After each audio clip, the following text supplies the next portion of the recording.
बिस्मिल्लाहिर्रहमानिर्रहीम अस्सलाम वालेकुम। मॉडर्न फिज़िक्स 2 में आज हम कपलिंग डिस्कस करेंगे और इसमें सबसे पहले हम एल कपलिंग की बात करेंगे। कपलिंग से क्या मुराद है? दो एटम जब आपस में कंबाइन होते हैं केमिकली, दो या दो से ज़्यादा एटम, तो उनके ऑर्बिटल्स आपस में मिक्सअप होकर एक नया रुख इख्तियार करते हैं। इस चीज़ को हम कपलिंग कहते हैं। अगर हम ऑर्बिटल्स की बात करें तो ऑर्बिटल से रिलेटेड जो ऑर्बिटल एंगुलर क्वांटम नंबर हैं एल, ये जब आपस में मिक्सअप होंगे तो जो रिजल्टेंट होगा वो हमारे पास एल कपलिंग कहलाएगा। वो रिजल्टेंट किस तरह से बनेगा, इसी चीज़ को हम यहाँ पे डिस्कस करेंगे। तो फ़र्ज़ करें हमारे पास दो वैलेंस इलेक्ट्रॉन हैं, दो डिफरेंट एटम्स के, जिनमें से एक एटम के इलेक्ट्रॉन वैलेंस इलेक्ट्रॉन का जो ऑर्बिटल क्वांटम नंबर है वो है L1 और दूसरे के इलेक्ट्रॉन के ऑर्बिटल एंगुलर मोमेंटम का जो क्वांटम नंबर है वो है L2। ये याद रखें कि ये दो डिफरेंट एटम के वैलेंस इलेक्ट्रॉन्स हैं। तो जब ये आपस में मिक्सअप होंगे तो मिक्सअप होकर पास जो रिजल्टेंट बनेगा, उस रिजल्टेंट क्वांटम नंबर की वैल्यू अगर हम फाइंड आउट करना चाहें तो या तो वो L1 माइनस L2 होगी, और यहाँ पे मॉड से मुराद ये है कि हम सिर्फ मैग्नीट्यूड को देखेंगे, साइन जो है उसको हमने इग्नोर करना है, या फिर वो वैल्यू L1 प्लस L2 होगी और यहाँ पे भी हम सिर्फ मैग्नीट्यूड देखेंगे। तो फिर एक चीज़ ये भी है कि ये value in the step of unity change होगी, in the step of unity. तो in the step of unity से क्या मुराद है कि अगर वैल्यू जो है वो L1 की वैल्यू 1 है, L2 की वैल्यू 2 है, तो 1 प्लस 2 इज़ इक्वल टू 3 या 1 माइनस 2 इज़ इक्वल टू 1। मैंने यहाँ पे -1 नहीं कहा क्योंकि हम मैग्नीट्यूड की बात कर रहे हैं। तो यानी कि बाय फैक्टर ऑफ 1 चेंज होगी, तो इसको हम कहते हैं कि by step of in the step of unity change होगी। अच्छा, अब जो हमारे पास रिजल्टेंट होगा उसको हम L से रिप्रेजेंट कर लेते हैं। तो ये रिजल्टेंट जो होगा इसकी वैल्यू इंटीजर्स में होगी, 0 1 2 3 सो ऑन। और फिर इससे रिलेटेड जो हमारे पास ऑर्बिटल्स बनेंगे वो फिर इसी तरह से S P D F ये ऑर्बिटल्स बनेंगे, सो ऑन। और जब कपलिंग हो जाएगी तो उसके बाद जो resultant total orbital angular momentum होगा, टोटल ऑर्बिटल एंगुलर मोमेंटम जिसको हम कैपिटल L से रिप्रेजेंट करते हैं, ये हमारे पास होगा square root of L into L plus 1 whole multiplied by H cut जो है ये H कट जो है ये H ओवर 2 पाई के बराबर है, जबकि H जो है ये प्लांक्स कांस्टेंट है। और मोस्टली हम क्योंकि L जो है वो इफेक्टिव Z एक्सिस के लॉन्ग लेते हैं, तो फिर Z एक्सिस के पॉइंट ऑफ व्यू से अगर हम यानी कि Z कंपोनेंट अगर हम फाइंड आउट करना चाहें टोटल एंगुलर मोमेंटम का, तो हमारे पास आ जाएगा ML इंटू H कट। तो फिर इसी तरह से जो हमें मैग्नेटिक क्वांटम नंबर जो है वो मिलेगा, total magnetic quantum number ML जो मिलेगा वो मिलेगा प्लस माइनस L। और याद रखें कि यहाँ पे L जो है ये रिजल्टेंट है। अच्छा, अब ML की टोटल कितनी पॉसिबल वैल्यूज़ होंगी, ये फार्मूला जो है ये हमें मैग्नीट्यूड डिफ़ाइन करेगा, लेकिन कितनी पॉसिबल वैल्यूज़ बनेंगी, तो वो पॉसिबल वैल्यू जो है वो 2L1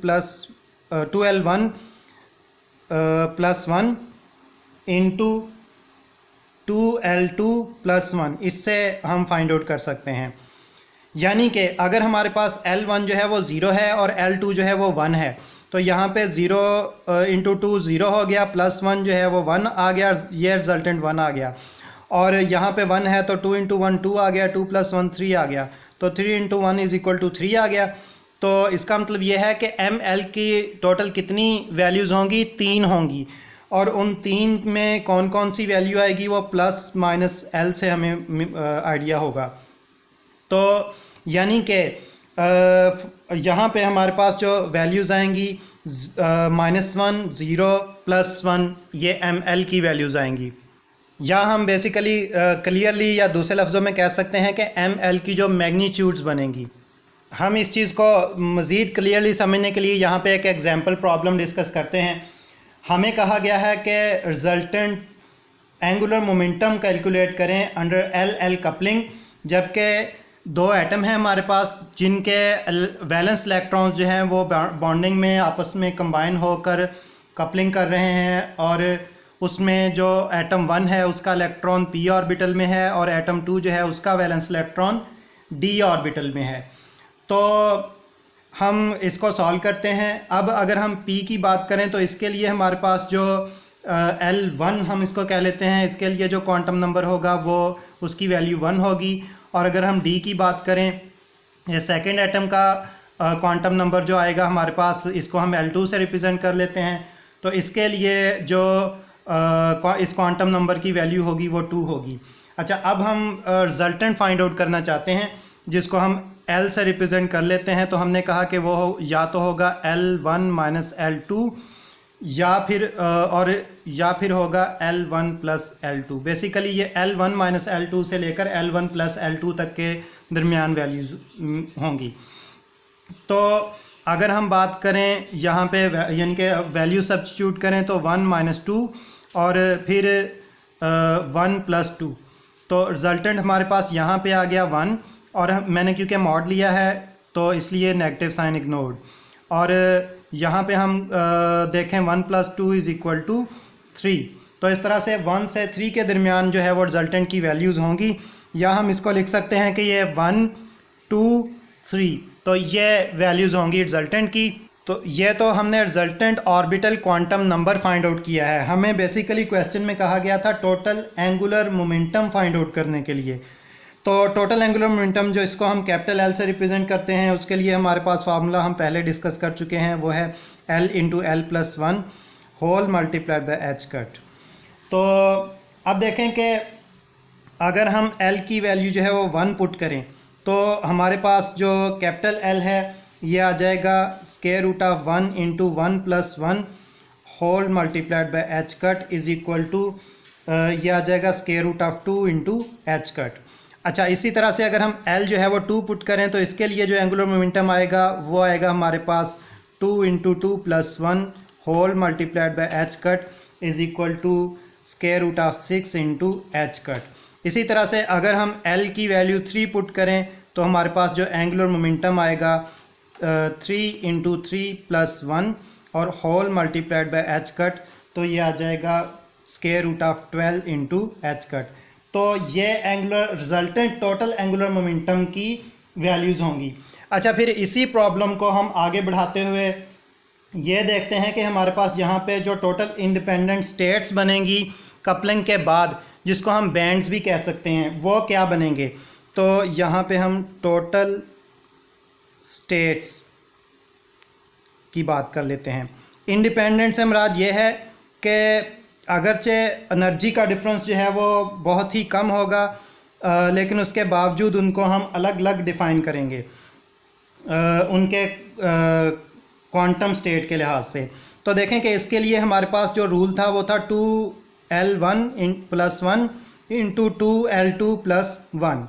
तो यहाँ से पे फिर हम देख सकते हैं कि अगर हम L1 L2 की वैल्यू पुट करें तो 2 × 1 + 1 और फिर इंटू 2 × 2 + 1, तो ये हमारे पास आ गया 3 और ये आ गया हमारे पास 5। तो 3 और 5 को मल्टीप्लाई करें तो आ गया 15। इसका मतलब ये है कि टोटल जो इंडिपेंडेंट स्टेट्स बनेंगी वो 15 बनेंगी। हम इस तरह से भी कह सकते हैं कि एक ऑर्बिटल के लिए एक रिजल्टेंट ऑर्बिटल L के लिए जो बैंड्स बनेंगे वो हमारे पास 15 बनेंगे। और बेसिकली यहाँ पे जो रिजल्टेंट ऑर्बिटल है उसकी भी 3 वैल्यू हैं। अब हमें ये देखना होगा कि उन 3 वैल्यूज़ में हर एक वैल्यू के लिए जो है वो टोटल कितनी स्टेट होंगी और हर स्टेट से रिलेटेड जो मैग्नेटिक क्वांटम नंबर हैं वो कितने होंगे। तो अगर हम रिजल्टेंट L जो है इसकी वैल्यू ले लें 1, तो फिर हम देखेंगे कि हमारे पास जो एम एल है ये हमारे पास आ जाएगा, रूल है यहाँ पे मैं अलग करके लिख देता हूँ कि रूल है M L is equal to plus minus L. तो अब एल की वैल्यू क्या है 1, तो प्लस माइनस एल से मुराद ये है कि -1 0 +1 या सिंपली 1। और यहाँ पे ज़ीरो दरमियान में क्यों आया है, क्योंकि ये बात हम पहले ही कर चुके हैं कि जो चेंज आएगा वो इन स्टेप ऑफ यूनिटी आएगा, तो दरमियान में फिर जो है वो ज़ीरो भी आना चाहिए। -1 to 1 चेंज जो है वो दो स्टेप्स जो है वो क्रॉस कर जाएगा, इसलिए यहाँ पे ज़ीरो भी दरमियान में आएगा। तो यहाँ से हमें पता चलता है कि अगर रिजल्टेंट L जो है उसकी वैल्यू 1 आती है तो फिर ML की वैल्यूज़ जो हैं वो 3 आ रही हैं, जिनमें से एक मैग्नीट्यूड -1 है, दूसरी मैग्नीट्यूड 0 है, तीसरी मैग्नीट्यूड 1 है। और यहाँ से फिर हमें पता चलता है कि टोटल जो स्टेट्स बनेगी वो 3 स्टेट्स बनेगी। तो इसी तरह से फिर अगर L2 ले लें तो फिर हमारे पास ML जो है वो आ जाएगा -2 -1 0 1 2। तो यहाँ पे अगर हम देखें तो जो स्टेट्स बनेंगी वो 5 स्टेट्स बनेंगी। और इसी तरह से फिर L इज़ इक्वल टू 3 की अगर हम बात करें तो ML हमारे पास आएगा -3 -2 -1 0 1 2 3। अब काउंट करें तो ये हमारे पास टोटल जो है वो 7 स्टेट्स बन रही हैं। ठीक है जी। तो इस तरह से हमें पता चलेगा कि रिजल्टेंट की किस वैल्यू के लिए मैग्नेटिक क्वांटम नंबर की कितनी वैल्यूज़ होंगी और उन वैल्यूज़ की मैग्नीट्यूड्स क्या क्या होंगी, और फिर उसके लिहाज से नंबर ऑफ़ स्टेट्स कितनी होंगी। अगर आप गौर करें तो यहाँ पे अगर हम L की सारी वैल्यूज़ के लिए टोटल स्टेट्स देखना चाहें तो 3 को 5 को 7 को एडअप करें तो रिजल्टेंट हमें 15 मिलता है, 15। तो फिर से वही चीज़ आ गई कि टोटल जो स्टेट्स बनेंगी यहाँ पे कपलिंग से पॉसिबल स्टेट्स वो 15 होंगी। तो आई होप कि आपको LL कपलिंग का आइडिया क्लियर हो गया होगा। Thank you very much.